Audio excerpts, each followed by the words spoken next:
નમસ્કાર મિત્રો, સમય કાઢીને જરૂર વાંચજો શ્રેષ્ઠ માવતર, એક સુંદર સ્ટોરી. તેઓ એક ઇન્ટરનેશનલ શાળાના ભપકાદાર બગીચામાં સુકાયેલા છોડ કાઢી રહ્યા હતા. ધૂળ અને ગરમીની તેમના પર કોઈ અસર નહોતી. ગંગાદાસ, આચાર્યશ્રી તમને મળવા માંગે છે હમણાં જ.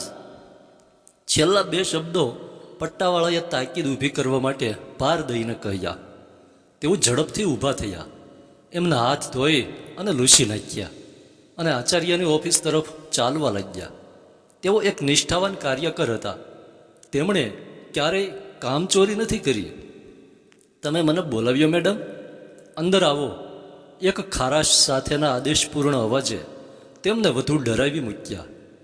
ભૂખરા રંગના વ્યવસ્થિત રીતે બાંધેલા વાળ, સાદી પણ ડિઝાઇનર સાડી અને નાકની ટોચ પર રાખેલા એમના ચશ્મા.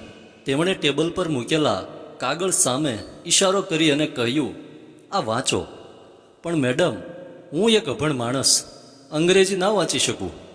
મેડમ, મારાથી કોઈ ભૂલ થઈ હોય તો મને માફ કરો. મને હજી એક તક આપો. મારી દીકરીને આ શાળામાં મફતમાં ભણાવવા માટે હું આપનો કાયમનો ઋણી છું. મેં મારી દીકરી માટે આવી સારી જિંદગીની ક્યારેય કલ્પના પણ નહોતી કરી. અને તેઓ લગભગ ધ્રુજવા લાગ્યા. ઊભા રહો, તમે તો ઘણું બધું ધારી લીધું. અમે તમારી દીકરીને તેની હોશિયારી અને તમારી નિષ્ઠાને લીધે પરવાનગી આપી છે. મને કોઈ શિક્ષકને બોલાવવા દો અને તે આ વાંચીને તમારા માટે ભાષાંતર કરી આપશે. આ તમારી દીકરીએ લખ્યું છે અને મારે એ તમને વંચાવવું છે. થોડી જ મિનિટોમાં શિક્ષકને બોલાવાયા અને તેમણે વાંચવાનું શરૂ કર્યું અને દરેક વાક્યને હિન્દીમાં પણ અનુવાદ કર્યું. તેમણે વાંચ્યું, આજે અમને માતૃત્વ દિવસ પર લખવાનું કહેવામાં આવ્યું હતું. હું બિહારના એક નાના ગામથી છું. એક નાનું ગામ જ્યાં શિક્ષણ અને દવા હજુ પણ દૂરના સપના જેવું લાગે છે. આના લીધે આજે પણ ઘણી સ્ત્રીઓ બાળકને જન્મ આપતાની સાથે જ મૃત્યુ પામે છે. મારી માતા પણ તેમાંની એક હતી. તેણે મને ક્યારેય એના હાથમાં તેડી નથી. મારા પિતા મને તેડનાર સૌથી પ્રથમ વ્યક્તિ હતા અને કદાચ છેલ્લા પણ. દરેક જણ દુઃખી હતા, કારણ કે હું એક છોકરી હતી અને મારી પોતાની માને ભરખી ગઈ હતી. મારા પિતાને તરત જ બીજા લગ્ન કરી લેવા માટે કહેવામાં આવ્યું, પણ તેમણે ના પાડી. મારા દાદા દાદીએ તેમને તાર્કિક, અતાર્કિક અને ભાવનાશીલ કારણો આપી ખૂબ દબાણ કર્યું, પરંતુ તેઓ સહેજ પણ ચસક્યા નહીં. મારા દાદા દાદીને પૌત્ર જોતો હતો. તેમણે પપ્પાને લગ્ન માટે બહુ જ ડરાવ્યા અને કહ્યું કે જો તેઓ લગ્ન નહીં કરે તો દાદા દાદી તેમનો ત્યાગ કરશે. તેમણે 2 વાર પણ વિચાર ના કર્યો અને તેમણે બધું જ છોડી દીધું. તેમની એકરોની જમીન, એક સુંદર ગુજરાન, આરામદાયક ઘર, ઢોર અને તે તમામ વસ્તુઓ કે જે ગામડામાં જીવવા માટે સારી ગણાય છે. તેઓ વિશાળ શહેરમાં મને તેમના ખોળામાં લઈને કંઈ પણ લીધા વગર આવ્યા. જીવન ખૂબ જ કઠોર હતું. તેમણે દિવસ અને રાત સખત મહેનત કરી. મારી ખૂબ જ પ્રેમ અને પરેજી સાથે દેખરેખ કરી. હવે મને સમજાય છે કે મને ભાવતી દરેક વાનગી માટે તેમણે શા માટે અચાનક જ અણગમો ઊભો કર્યો હતો. કારણ કે થાળીમાં એ વાનગીનો ફક્ત એક જ ટુકડો વધ્યો હતો તો તેઓ એવું કહેતા કે તેમને તે વાનગીથી નફરત છે અને હું એવું માનીને ખાઈ જતી કે એમને એ વાનગી ભાવતી નથી. પણ જેમ જેમ હું મોટી થતી ગઈ મને ખબર પડી ગઈ કે બલિદાન શું છે. એમણે મને શક્ય એટલી સગવડતા તેમની ક્ષમતા બહાર જઈને આપી છે. આ શાળાએ એમને છત આપી, સન્માન આપ્યું અને સૌથી શ્રેષ્ઠ ભેટ તેમની દીકરીને પ્રવેશ આપ્યો. જો પ્રેમ અને કાળજી માની વ્યાખ્યા છે તો મારા પિતા એમાં વ્યવસ્થિત બેસે છે. જો કરુણા માની વ્યાખ્યા છે તો તેમાં પણ મારા પિતા વ્યવસ્થિત બેસે છે.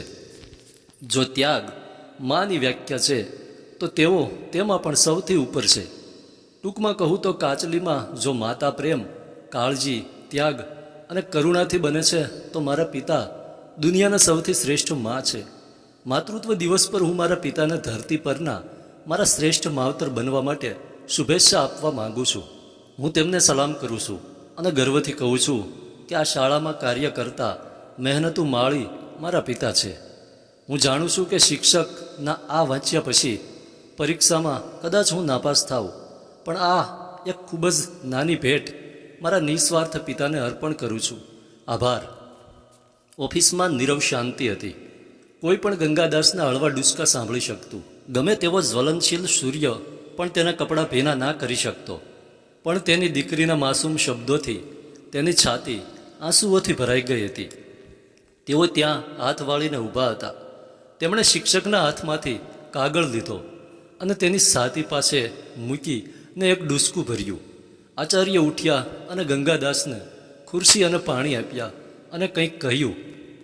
પણ નવાઈ સાથે આ વખતે તેમના અવાજના ખારાશની જગ્યા હૂંફ અને મીઠાશે લઈ લીધી હતી. ગંગાદાસ, તમારી દીકરીને આ નિબંધ માટે 10માંથી 10 ગુણ આપ્યા છે. શાળાના ઇતિહાસમાં માતૃત્વ દિવસ પર લખાયેલા સૌથી શ્રેષ્ઠ નિબંધ છે.